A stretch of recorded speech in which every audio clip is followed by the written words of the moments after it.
Olá, regra do arco. Eu falei um pouco no ao vivo sobre o mínimo de estática para qualquer engenheiro, mas a regra do arco é uma das coisas que a gente tem que entender como base em estruturas.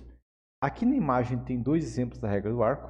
Tá? A ponte do Quebec, okay, onde ela forma dois arcos invertidos. Okay, aqui tem uma ponte suspensa que forma um arco invertido.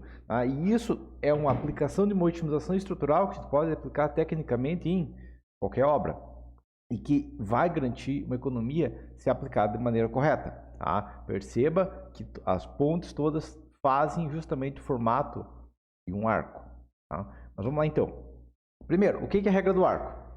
Os maiores vãos, desde a antiguidade até hoje, seguiram o princípio do arco, a regra do arco. Tá? Que pode ser resumido em o formato de uma estrutura que minimiza o gasto de materiais é derivado do momento fator, que mal bem o momento fator faz um formato de arco. Ok? Isso é mais complexo, feito em obras prediais, mas pode ser feito em prédios por coisa de história, tá?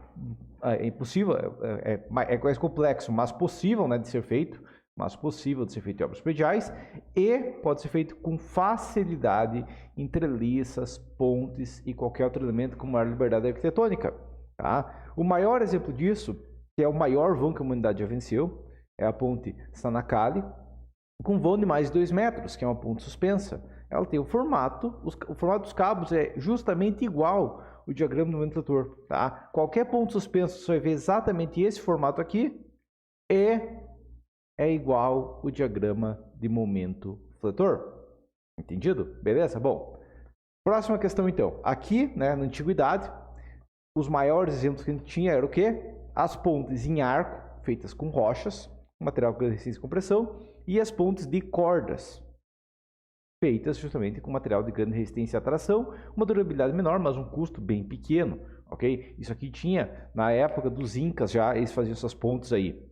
Ok, então é uma questão que existe faz tempo e é uma questão que eles conseguiam usar o material de maneira muito eficiente nisso, beleza?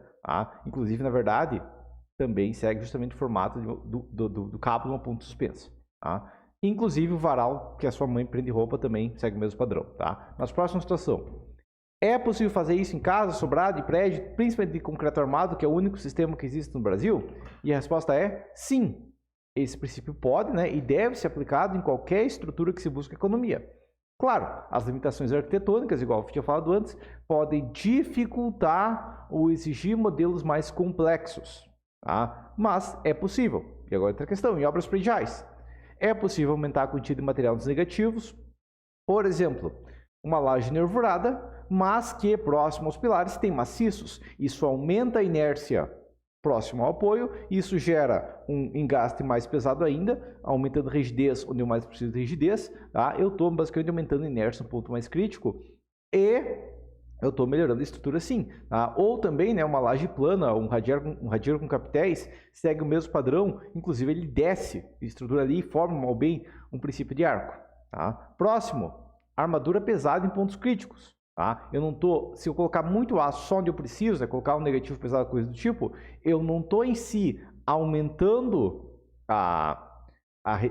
modificando o formato, aumentando a área de material, mas eu estou fazendo o gráfico de resistência similar ao gráfico de momentos. Okay? Então eu estou reforçando os pontos críticos.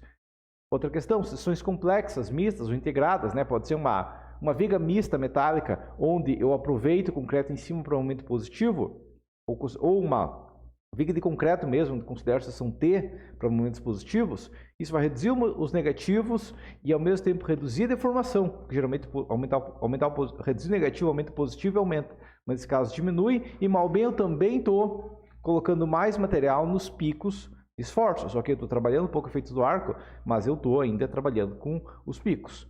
Próximo, a armadura com o formato do momento fletor, ok?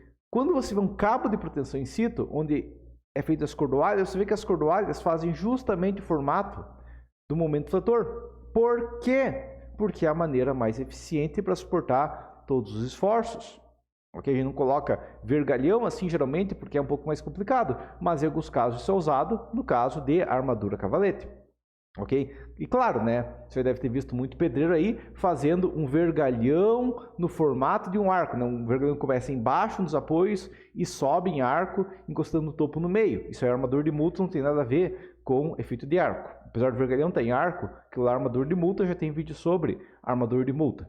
Tá? Próxima questão. É possível fazer isso em galpões e coberturas?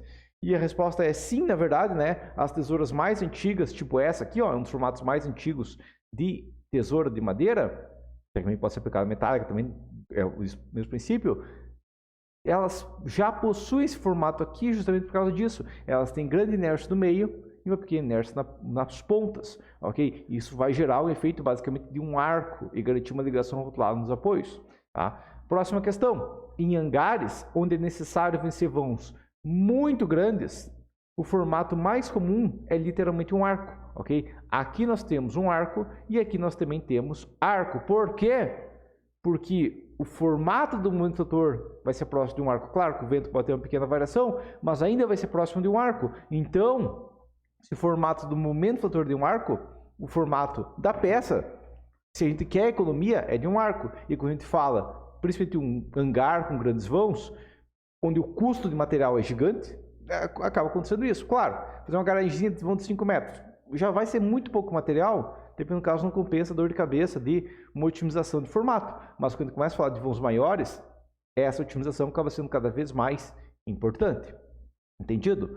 Próxima questão, exemplo prático. Tá? Isso é um projeto que eu fiz ano passado, de um galpão que ainda está sendo montado e tudo mais, mas a questão é um galpão apoiado em pilares alternados, tá? Ou seja, ele não tem rigidez, tem conexão rígida com os pilares, não. Tipo, ele é só, digamos, a cada 2 vãos ou 3 vãos tem um pilar, ok? E ele está apoiado em treliças, então a rigidez horizontal é baixa, é possível atingir um contraventamento e tudo mais, mas a questão é contraventamento em X, né? Mas é baixa.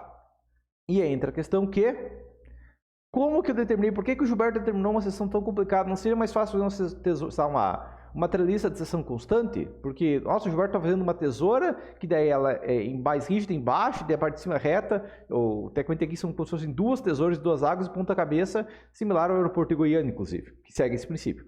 Tá? Mas a questão é, teve uma situação aqui, que é o quê?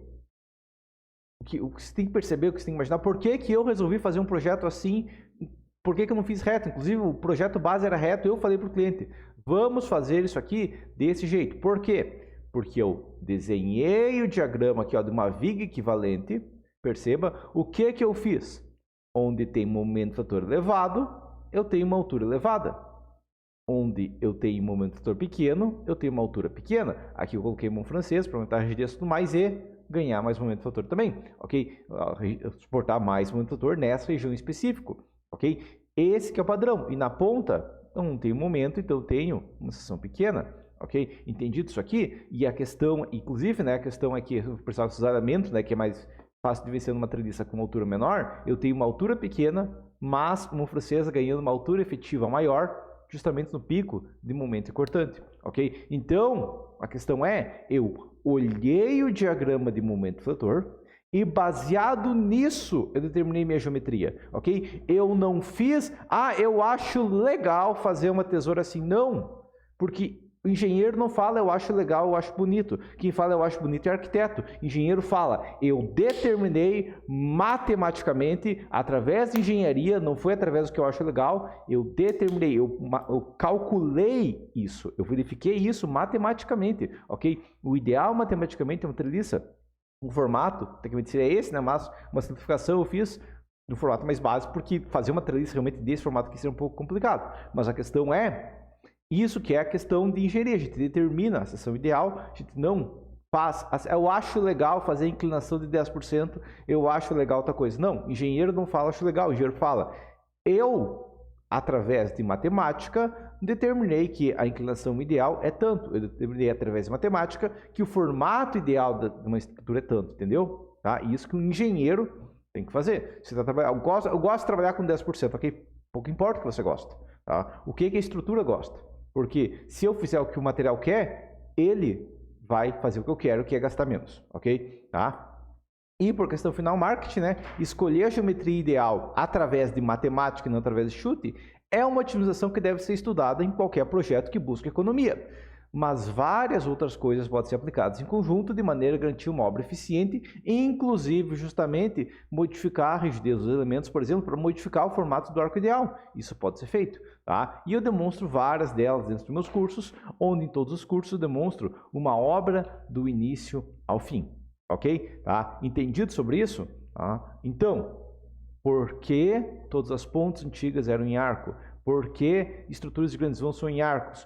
Porque, inclusive, no caso tem uma estrutura de pequeno porte, a gente pode aplicar efeito em arco, porque o efeito em arco economiza numa estrutura, ok? Então,